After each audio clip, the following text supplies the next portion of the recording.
So, we are creating a dice game. You roll 2 random dice between 1 and 6.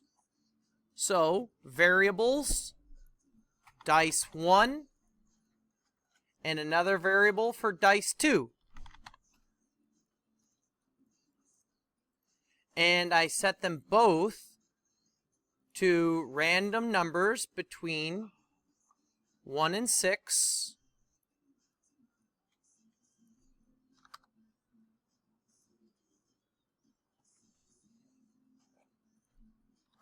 Okay, now we need to say you win if they are both snake eyes or their sum is over 8.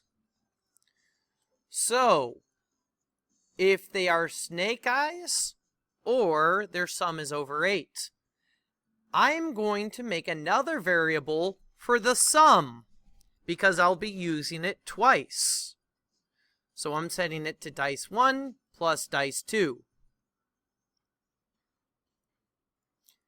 Now, I want to say, to test if they're snake eyes, I could easily use if the sum is equal to 2.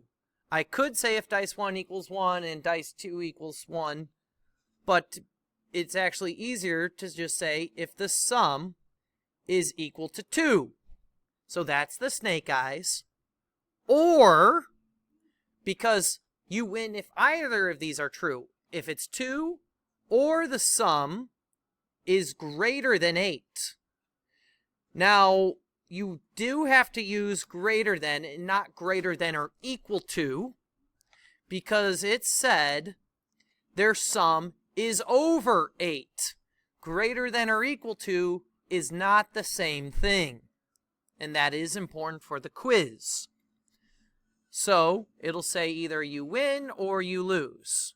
It'll say you win, or it'll say you lose.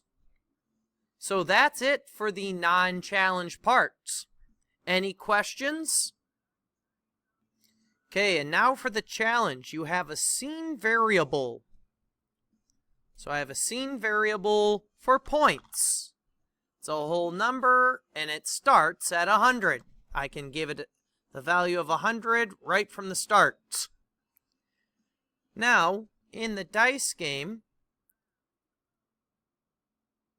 you want to ask the user how many points you would like to bet. So we need a variable. I'm doing it at the top, which is points to bet. Type bet. And I need to ask the user for how many points would you like to bet? So, it'll only work if the points to bet is less than or equal to how many points you have. You can bet if that is true, or if this is true and you're betting more than negative points.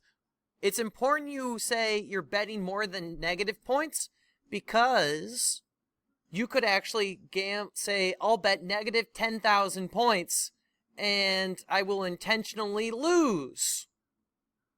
So you lose negative 10,000 points, thus you gain 10,000 points. I thought that was neat. So, I'm saying as long as its points is less than points, and as long as it's greater than or equal to 0. Points to bet is greater than or equal to 0. You can bet as long as this is true. So we're playing the game only if it's true. Otherwise, the bear can say something along the lines of, enter a number greater than 0 but less than your points. Okay? Alright. So now the last thing is update your score and see if the user would like to play again. So if you win, our points need to change. So we are setting points to how many points we had plus how many points we bet. And that's why it's important for having good naming conventions. If you called this points and points 2, it would be very confusing. Okay, now if you lose, your points should go down.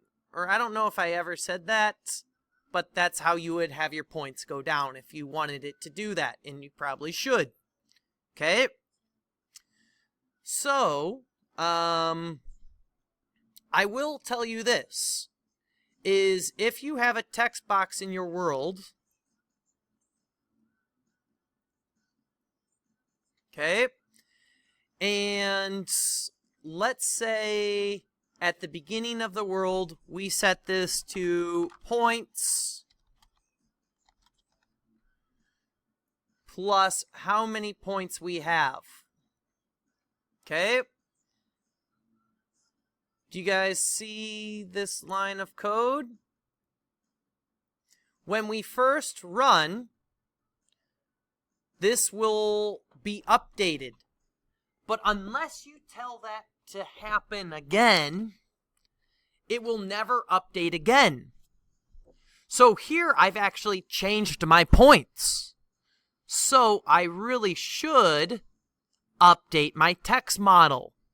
If you don't update your text model, the points will change, but the text model will not. Okay?